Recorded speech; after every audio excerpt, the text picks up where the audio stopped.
In Fairfax County, Virginia, Johnny Depp versus Amber Heard. A huge day inside the courtroom with Amber Heard back on the stand. I was constantly doing a juggling act of what kind of version of Johnny I was dealing with. Can Amber prove she didn't lie? Can she win this case and the $100 million she countersued for? I don't want anything from him. Just don't call me a liar. It's all I said. Just don't call me a liar.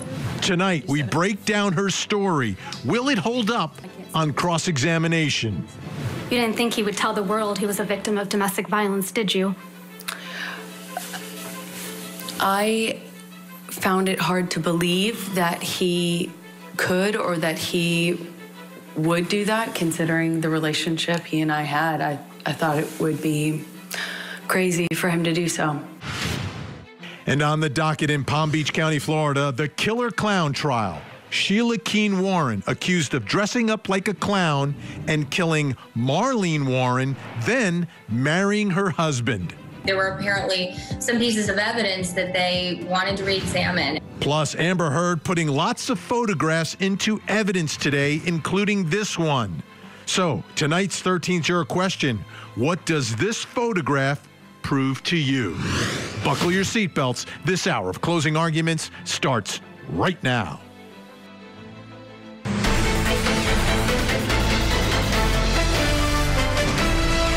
I'm Vinnie Politan. Thanks so much for joining us tonight here on Closing Arguments. And let me tell you, this trial is about one thing and one thing only. It's about Amber Heard. Is she or is she not a liar? That's what it's about. Whether it's the claim, the counterclaim, the story, everything. It all starts with trying to figure out whether or not she's a liar, whether or not she's telling the truth about her relationship with Johnny Depp and what was happening behind closed doors, on airplanes, in the penthouse, on the staircase, over in France, down in Australia. That's what this whole thing is about. And she had an opportunity and she told her story. You can believe it, not believe it. But like any other witness in any other trial, they need to be tested. That's the way our system works. Tested on cross-examination. That's why we don't allow hearsay. We don't like these statements from outside of the courtroom to be used as evidence, because we want this evidence tested. We want it challenged. And that's what began today in Fairfax County, Virginia. Camille Vasquez for Johnny Depp stepping up to do the cross-examination of Amber Heard, and came out of the box aggressive, but not over-the-top aggressive, right? Doing a battle. It's a battle inside that courtroom between these two. It absolutely, absolutely is. But here's what I want to play for you right now, I think is crucial here, because when you're challenging someone, if you have something that contradicts what they're saying, you need to confront them in the courtroom in front of the jury. And that happened. It absolutely happened, up to interpretation, right? You can, because we're talking about the pictures. It's where Amber Heard is confronted with the pictures. Do the pictures match what she is describing, what she is testifying to? What she is saying under oath is the truth. Do the pictures support that? Johnny Depp and Camille Vasquez and their team believe these pictures absolutely contradict what she's saying. You can make up your mind, and ultimately 7 jurors will make up their mind. Let me show you what happened on cross-examination. And you testified, quote, you don't know how many times he hit you in the face. That's correct. Okay. So Mr. Depp hit you in the face multiple times while he was wearing rings on this occasion, correct? Which occasion in March are you referencing? You weren't The specific. testimony that you gave on day 15 of this trial, March of 2013. You testified that Mr. Depp, quote, whacked you in the face. That's correct. And you went to the bathroom after that, right? I did. And then, according to your testimony, when you came out of the bathroom, Jerry Judge, Mr. Depp's security guard, who's passed away, pointed out that your nose was bleeding, right? He did that in the hallway. And you said you hadn't known that your nose was bleeding until Jerry Judge pointed it out to you? Yes, that's correct. I was unaware until he brought it up to me. I didn't see it when I was in the bathroom, but I wasn't looking. So it's your testimony that you went into the bathroom and didn't look in the mirror, which I assume was in the bathroom, to notice that your nose is bleeding? That's not why I went into the bathroom. I went into the bathroom crying. I don't even know if I paid attention to the mirror. I certainly didn't enough to notice any blood. And you didn't take any pictures of your bloody nose either, did you? I did not. But pictures were taken of you in Russia, though. Isn't that correct? Yes, that's correct. We had a press or a dinner. And this is you and Mr. Depp in Russia for the Lone Ranger premiere, correct? It was a dinner function. You don't have any visible injuries to your face, do you? None that you can see.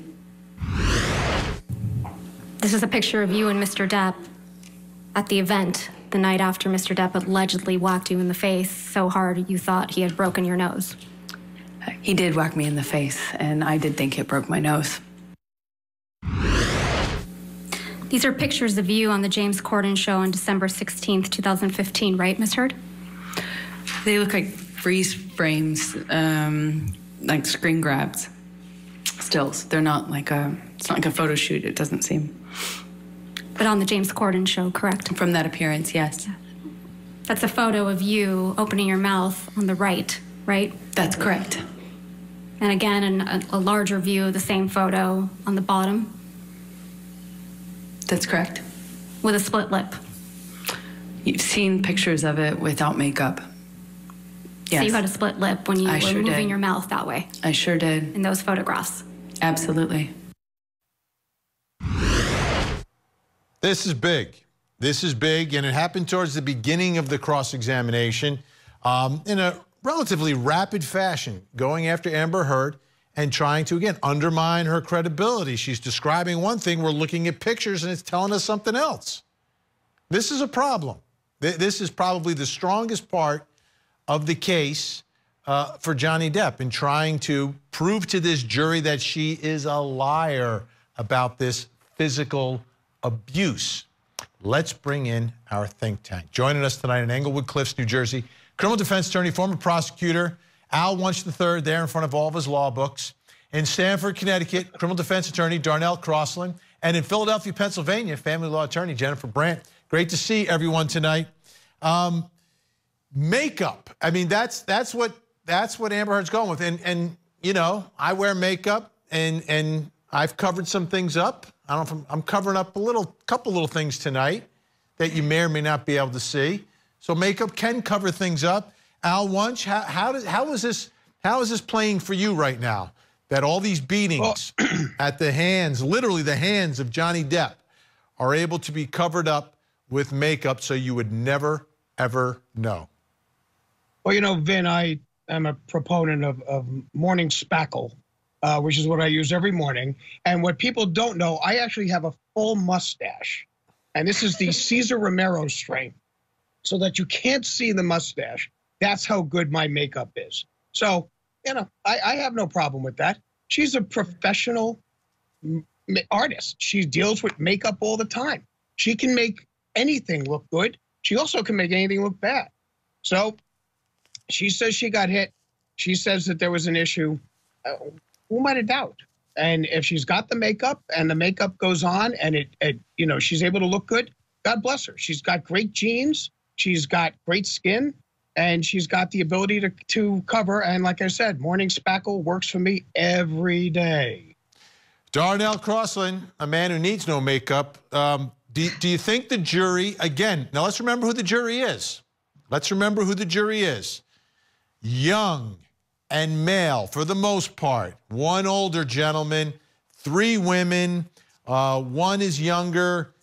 2, I think one is not young, but not old, and one is wearing a mask. So you're going to have 7 out of the 9, but is the jury going to buy that she's able to cover up these broken noses and these busted lips, and you're never going to see any of these injuries? And again, it's to her face at the hands of Johnny Depp, and if you ever see Johnny Depp's hands, he's always wearing at least 3, 4, 5 rings. I say absolutely not. So the idea here is that Amber is presented with these beautiful photos, and she looks gorgeous in these photos. And somewhere in those photos, she wants us to believe that she's borrowed Al's speckle, and that she's speckled up this morning, and she's hiding Johnny's right hook with those big rings that he wears. And I'm just not seeing. I don't know how much speckle you could put on to hide those swollen, bruised from those punches. And so I'm not. And also, she never said that if you look at the right side of my face, it's swollen and I covered it. She just said maybe.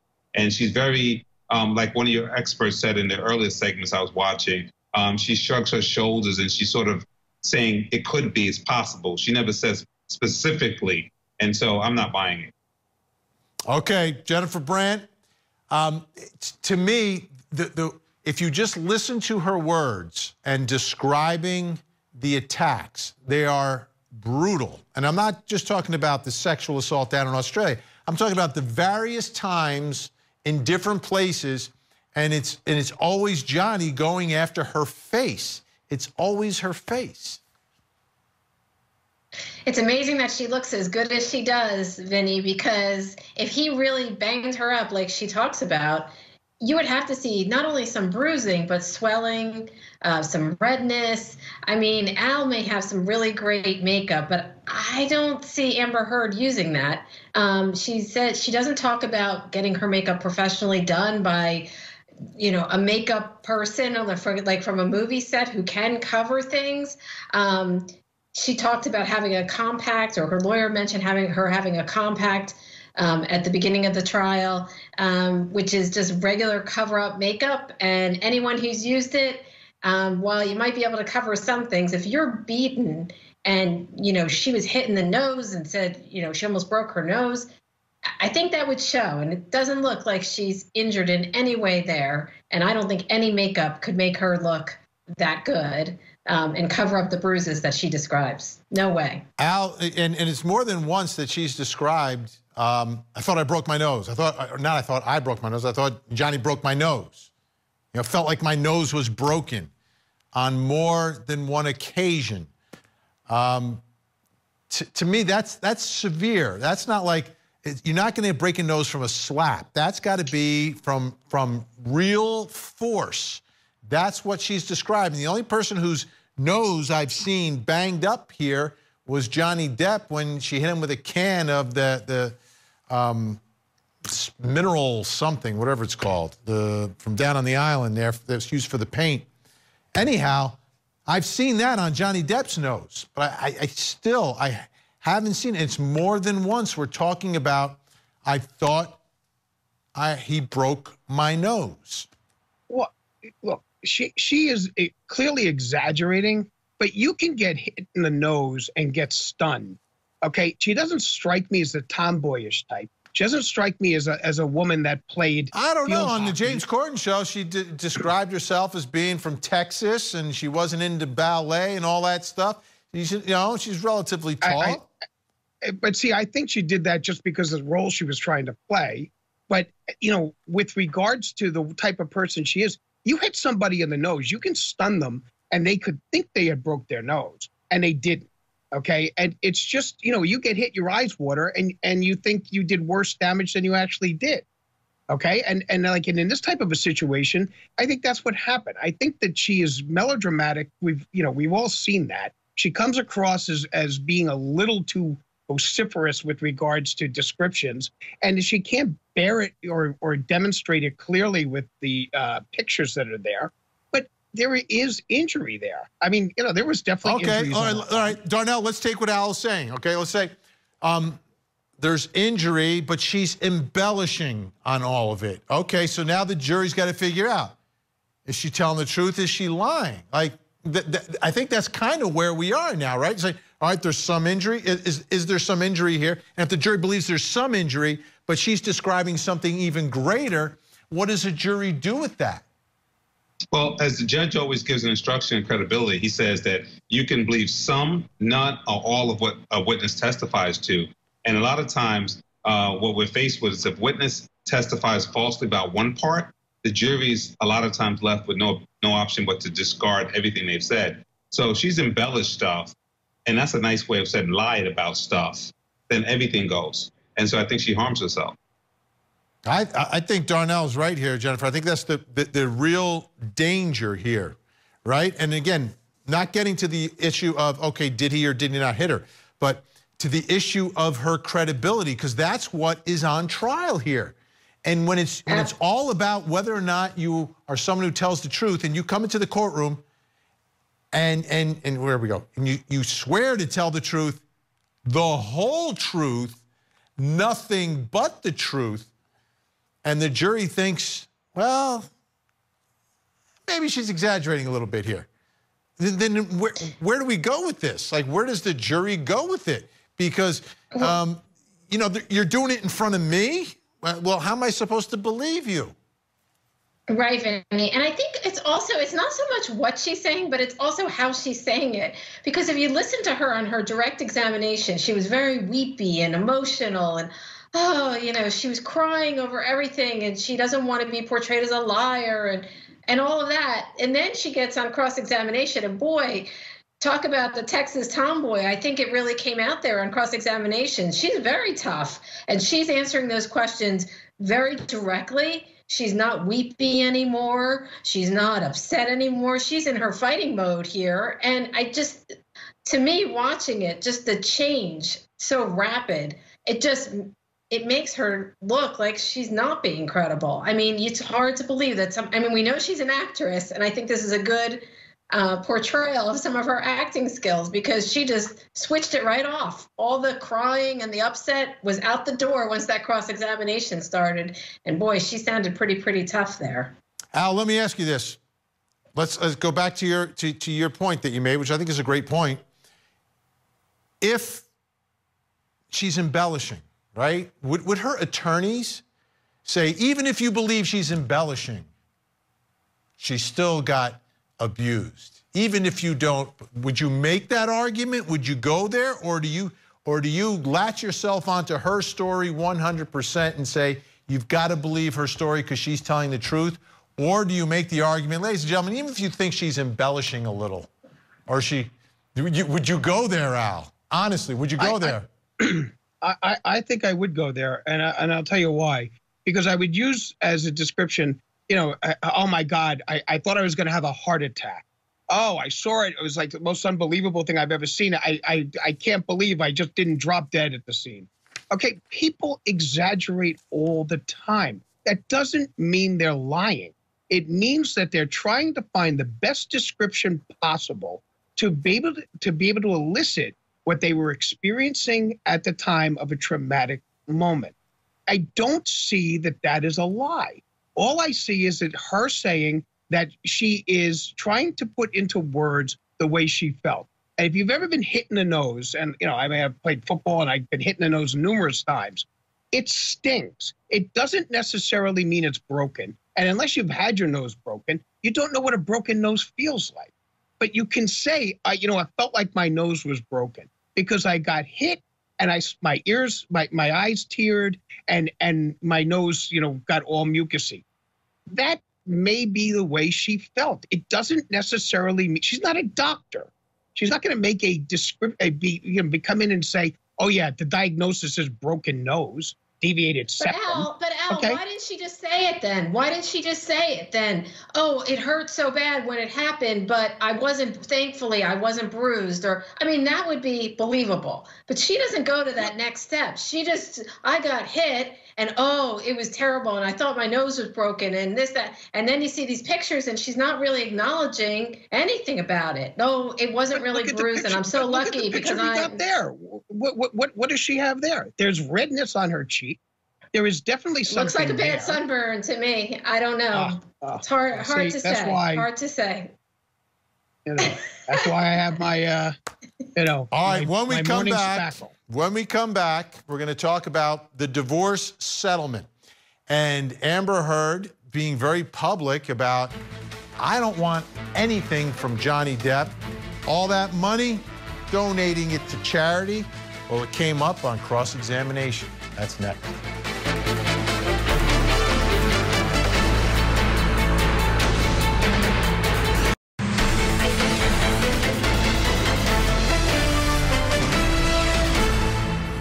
You testified under oath that, quote, the the entirety of your divorce settlement was donated to charity, end quote, didn't you? That's correct. I pledged the entirety. All right, playing some word games now. What does donate mean? That came up on cross-examination because it's been very clear, right? Amber Heard saying from the beginning, I don't want any money from Johnny Depp. I'm going to take that money. I'm just donating it. You know, half of it goes to the ACLU. The other half goes to the Children's Hospital. $7 million. Don't need it. Don't want it. Right? Never wanted it. Never married Johnny Depp for his money. Let's take a look at how all of this went now today on cross-examination. As of today, you have not paid $3.5 million of your own money to the ACLU. Yes or no? I have not yet.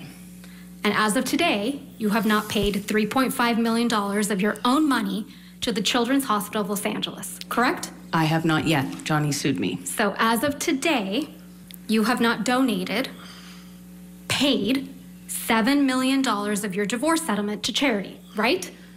I have not been able to fulfill those obligations yet. You wanted Mr. Depp's money. Didn't get it, wasn't interested in it. I loved Johnny, that's why I was with him. You wanted praise for donating the money, right? That's incorrect. You wanted good press.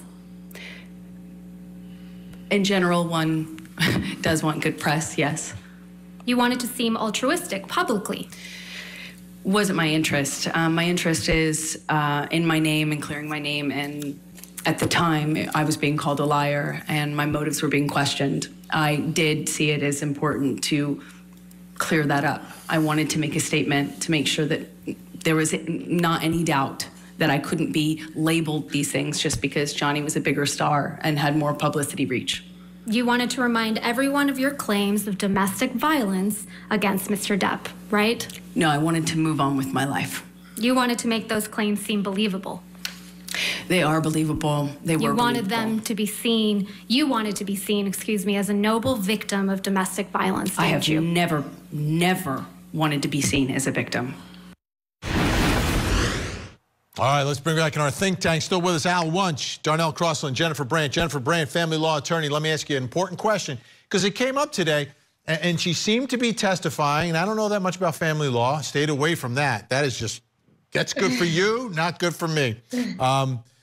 But she said, and the testimony came out that she couldn't accept nothing. There had to be something in the settlement agreement. Otherwise, it was somehow perhaps not enforceable.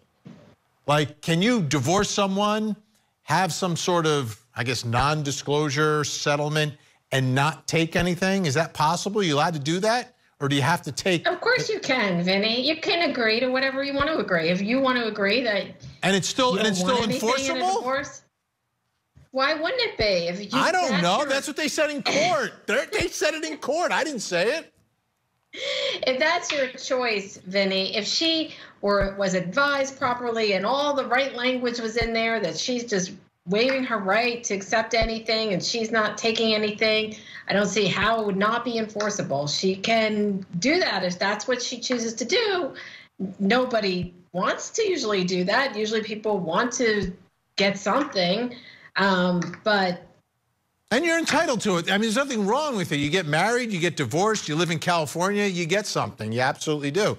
Absolutely. Right. All right. But I mean, there's no reason she's, yeah. But she can agree to take nothing if she wanted to. If she wanted to take nothing, she could take nothing. Yes. A meeting of the minds. I don't think that's what she agreed to. No, yes. she didn't. Darnell, let me ask you, you're a charitable guy.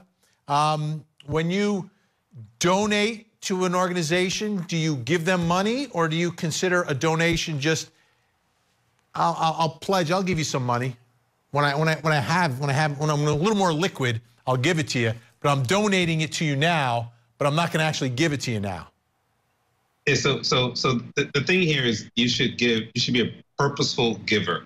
So years ago, I opened up a donation account as part of my law firm. And every month I put $1,000 in there. So that I know that once I put the money in the donation account, it has to go out.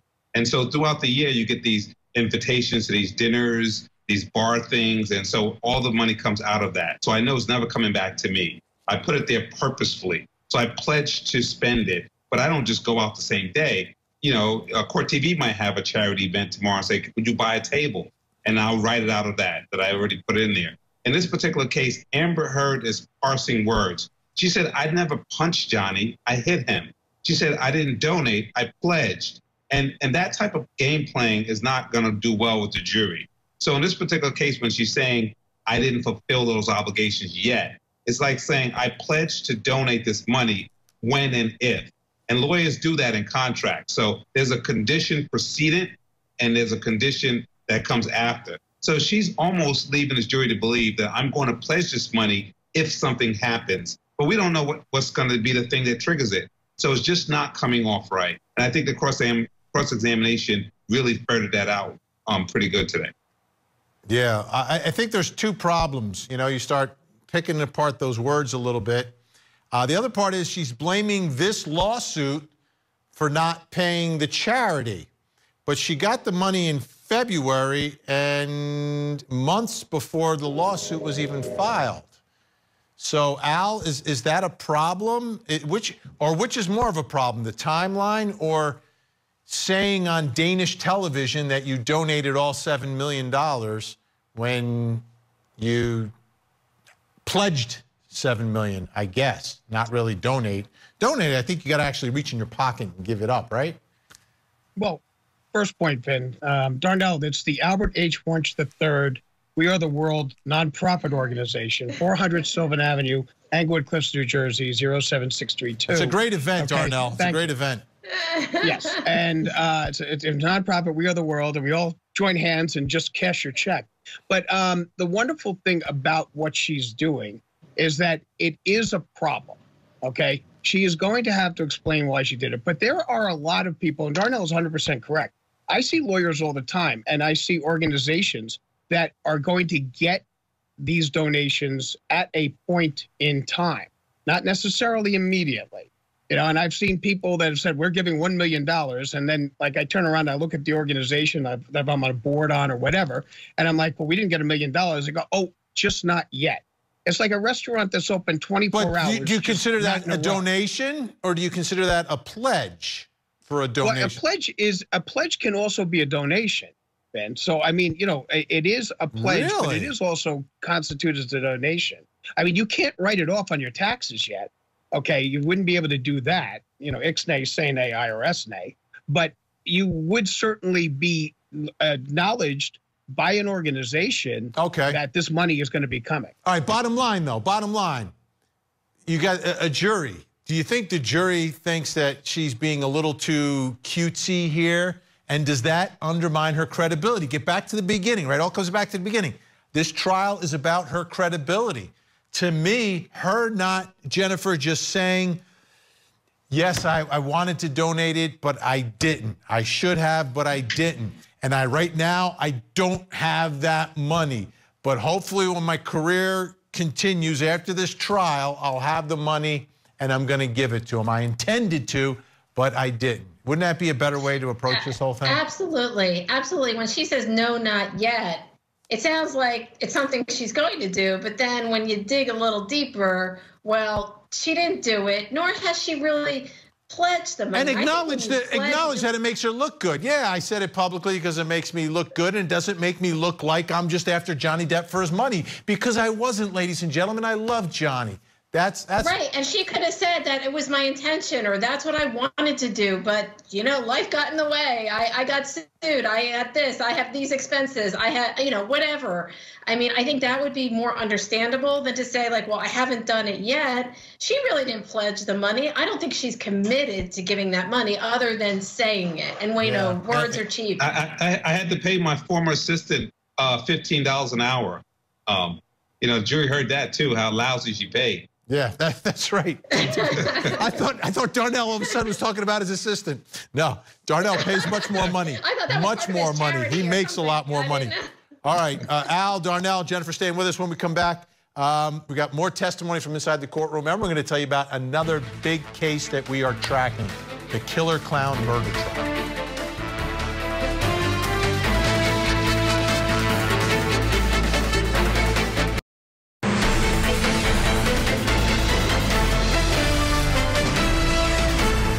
Amber, could you please describe for the jury what this picture is?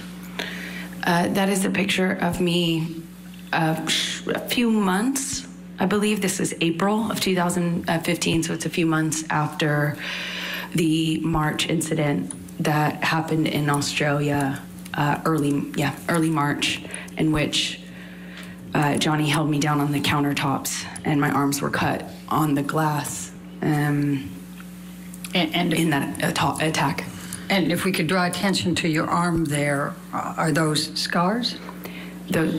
What are those? Please describe for the jury what those are. Those are scars that I obtained while Johnny was strangling me and assaulting me on the countertop in Australia. Okay, so on her left arm, these marks, she's saying, are the scars from the broken glass when she is being sexually assaulted in Australia by Johnny Depp. Posted the picture on social media today asking you, what does it prove to you? What does this tell you? This is a piece of evidence that they held towards the end of her testimony. They believe it's important, that it is significant. You can see, it looks like 3 marks. And there, it might be 4 marks, 3 or 4 marks. You can see them on her left arm. You can also see a beautiful ring as well. Daphne, with our 13th juror comment of the day today. The photos she entered as evidence do not contain the metadata as to when and where they were taken. I need more proof.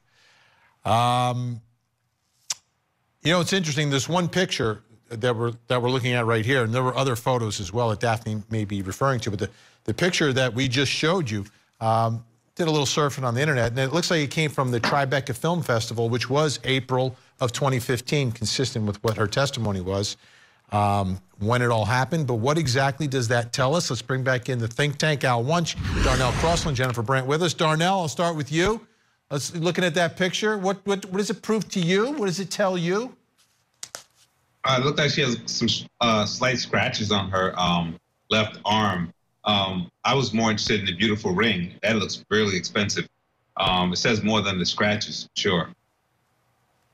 Gail tonight. For those people who have suffered at the hands of abusers, physically and emotionally, I find her believable. Jennifer Brandt. This is obviously something that would be great for Amber Heard to be on the jury, Gail. But what are your thoughts about what we're looking at, this photo here and these marks in April of 2015? Well, it's just, I mean, she definitely has some scratches or some scarring there. How that happened, we don't really know. She said that it was from the assault. She also testified that during this... She was cut on the glass while she was being sexually assaulted. She testified that there was a lot of glass around. So the only thing that I question is that they're very linear. They seem to be in just a small area on her arm. If there was a lot of glass around, it's just, my question would be sort of, how did that get in just one spot? And why is she not cut or have scarring in other places as well? I think she had testified that there was a lot of glass around her feet and on the floor, but she didn't show her feet or any scarring there. So again, coupled with everything else that she's been talking about and some of the inconsistencies that we've even pointed out, I just I find that it's hard to believe anything she's saying, because there are some inconsistencies or embellishments, as Al would say. So you disagree with Gail. All right, Elaine tonight. With Gail. Without a report from an ER or urgent care, it proves nothing, in my opinion. Could be self-inflicted. And we're back to this issue of self-inflicted wounds here, Al, and we've got seemingly a cross claims now of self-inflicted wounds to a certain extent. Yeah, holy holly on this one, folks. I mean, those are clear-cut scrapes. There are cuts on her arm. She says they came from the glass. It's not her job to demonstrate that, you know, how it happened. No one seems to be able to say how it happened. Those are not clear-cut. I had my magnifying glass out taking a look at them, and they are not clear, okay? They are jagged, Okay, they are in odd little places. They're not perfectly linear. Okay, and it's conducive to being, you know, pushed on a table where there's glass. And she said there was glass around. She said there was an issue with that. We've seen pictures of broken glass all over the place. It was an absolute disgusting array of terror that this woman has gone through. And it's clear cut. A person like that is not cutting herself. Okay, she's not self-inflicting for any other reason. It's absolutely abhorrent to her to have any type of blemish whatsoever. She takes so much pride in her looks. There's no way. If there was any type of cutting on hers, it would have been brought out in the psychiatric evaluation that was done on her. And I agree with Darnell, it's a nice ring. Okay, so. Cheryl tonight, I believe her. She is so embarrassed to have to testify at all. I think Johnny has one too many yes men. She wanted to keep things to themselves. He is bullying her. Darnell, that's kind of one of the arguments she's making, that this lawsuit itself is causing damage to her. This lawsuit itself is motivated by Johnny trying to make her miserable and abuse her. Well, I'd have to tell you, when you go back to law school and you are trained to make arguments before the court, appellate court, Supreme Court, you're trained to argue on brief and off brief. That means for one side and the other. At this very juncture of this closing argument segment, I will argue for Amber. The best argument she can have in closing is that she didn't bring this lawsuit. And if she really wanted money or whatever, she would have sued him. He forced her into this ring, and now she has to defend herself. And the best argument she can make is, like you're saying, she's always been quiet. Whenever he was bullying her, she's been quiet. But now you drag me into this ring and make me spend all this money. Now I'm going to have to tell you the truth. And that's the best argument she can make in closing. And that's me arguing off brief, because I'm really on Johnny's side. Yeah, and I think what Johnny's side would say is, well, you started this when you wrote that Washington Post op-ed. Great job tonight. Al Wunsch, Darnell, Crosland, Jennifer Brandt. We'll see you again. All right, folks, we'll be back. Don't go anywhere.